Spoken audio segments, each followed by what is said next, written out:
on question number 9, we're going to write a flow proof. So let's start with our given. And notice we have 2 givens, so we're going to have at least 2 columns here. I'm going to say L is the midpoint of JK.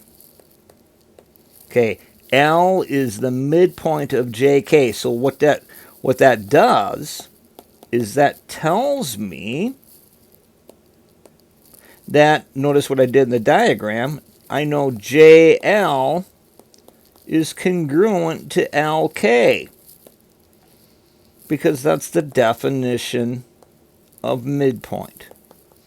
Remember, when you're doing a proof, if you have a vocabulary word in the given, you're probably going to use the definition of that as a reason eventually someplace in your proof. Okay, so now I know JL is congruent to LK. That's pretty much all I know for what I need to prove. Let's look at my second given. My second given is MK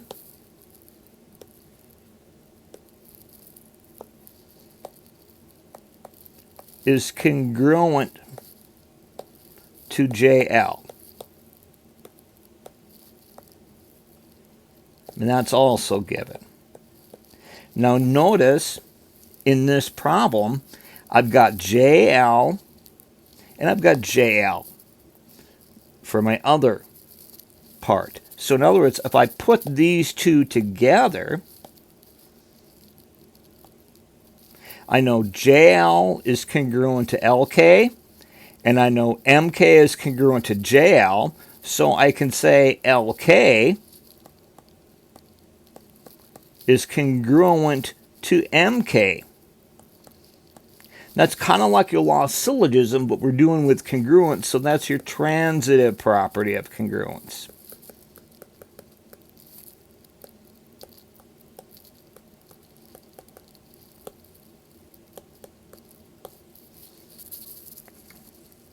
And there's your proof.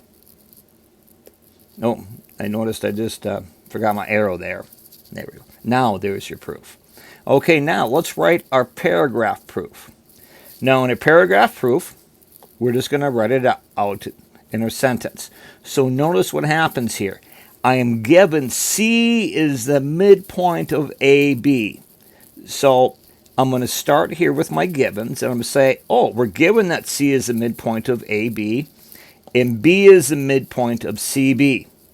Therefore, by the midpoint theorem, I know AC is congruent to CB. And also by the midpoint, I know CB is congruent to BD.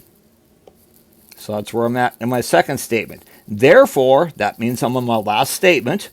I know AC is congruent to BD. It's almost the same thing as it is up here, isn't it?